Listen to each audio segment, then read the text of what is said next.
তুমি যে রেস্টুরেন্টে ইন্টারভিউ দিতে আইছো এই রেস্টুরেন্টের ওনারই আমি। ভাই এই অন্ধ মানুষটারে কেউ ভিক্ষা দিয়া যান ভাই, চোখকে দেই না ভাই, দিয়া যান ভাই। ফকিন্নি দেখা চলতে পারোস না ফকিন্নি, এই আমার ড্রেসটা পুরাই রঙনা করে দিল।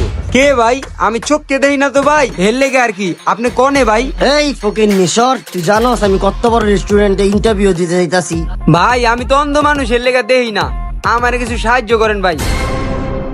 হাই হাই, ওর কাছে কতগুলি টাকা, এতগুলি টাকা তো আমার পকেটেও নাই।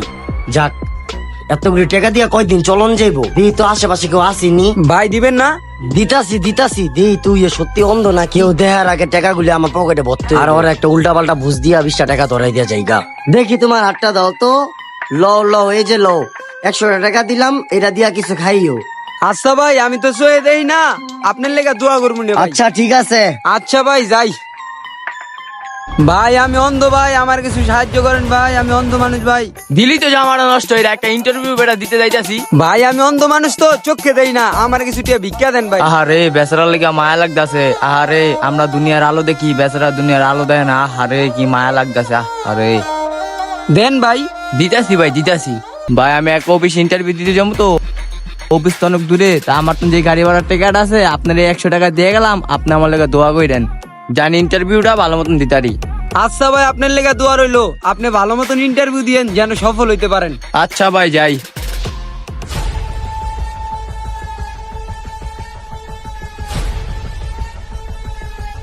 আল্লাহ, আমি জানি এই রেস্টুরেন্টে চাকরিটা পাই। রেস্টুরেন্টটা দেখতে তো অনেক সুন্দরী। আল্লাহ, আমার চাকরিটা তুমি ব্যবস্থা করে দিও।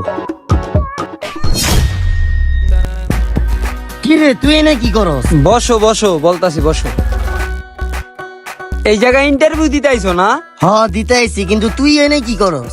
তুমি যে রেস্টুরেন্টে ইন্টারভিউ দিতে আইছো এই রেস্টুরেন্টের ওনারই আমি। অবাক হওয়ার কিছু নাই, বসো। আসলে ভাই আমি অন্ধ না, আমার রেস্টুরেন্টে তোমার চাকরি দিমু, তোমার সততাটা একটু পরীক্ষা করার দরকার আছে না? তার মানে আমি যা যা করছি আপনি সবকিছুই দেখছেন? হ, সবকিছুই দেখছি। তুমি 1000 টাকা লোভ সামলাইতে পারলা না, আমার রেস্টুরেন্ট তুমি কেমনে সামলাইবা? স্যার, তাহলে কি আমি এই রেস্টুরেন্টে চাকরিটা পাবো না? আমি আমার রেস্টুরেন্টের জন্য এমন একজন ম্যানেজার খুঁজতাছি যে আমার রেস্টুরেন্টটাকে তার সততা দিয়ে আরো টপে নিয়ে যাবে।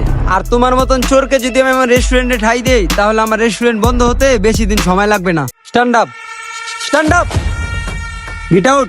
স্যার, আমার কথাটা শুনেন। স্যার, আমার এই চাকরিটা অনেক প্রয়োজন, আপনি আমাকে বের করে দিয়েন না। স্যার, একটা সুযোগ দিয়ে দেখেন, আপনার রেস্টুরেন্টকে আরো উন্নত লেভেলে নিয়ে যাব। I said get out. বের হও তুমি আমার রেস্টুরেন্ট থেকে। স্যার, একটা সুযোগ দিয়ে দেখেন। বের হও তুমি আমার রেস্টুরেন্ট থেকে। কথা বলে আবার যত সব। কি আর যে 1000 টাকা নিলাম, আমার চাকরিটাই হইল না। আপনার চিনা চিনা লাগতাছে। বসো।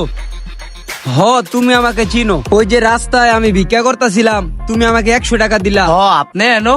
আসলে এই রেস্টুরেন্টের ওনারই আমি, তোমাকে একটু পরীক্ষা করলাম। স্যার ফাইলটা একটু দেখেন। তোমার ফাইল দেখার প্রয়োজন নাই, রাখো। তোমার চাকরি এমনি হয়ে গেছে। তোমার মন মানসিকতা এত ভালো, আমি দেখে অবাক হয়ে গেলাম। তুমি ইন্টারভিউ দিতে আসবা গাড়ি দিয়া না আইসা তোমার ওই টাকাটা আমারে দিয়া দিলা। তুমি পারবে আমার রেস্টুরেন্টটাকে আরো উন্নত করতে। ধন্যবাদ স্যার, চাকরিটা দিয়ে আমার অনেক উপকার করলেন। আমার চাকরির অনেক প্রয়োজন ছিল স্যার। আচ্ছা, তাহলে তুমি কালকে সকাল 7:30 থেকে জয়েন করো। আচ্ছা স্যার, তাই আসি। আলহামদুলিল্লাহ, অবশেষে আমার চাকরিটা হয়ে গেল। আপনি সততা ঠিক রাখবেন, আল্লাহ তাআলা আপনার রিজিকের ব্যবস্থা করে দিবে। তো গাইস, কেমন হয়েছে ভিডিওটি অবশ্যই কমেন্ট করে জানাবেন। দেখা হবে অন্য কোনো ভিডিওতে। এই পর্যন্ত সবাই ভালো থাকবেন, সুস্থ থাকবেন। আল্লাহ হাফেজ।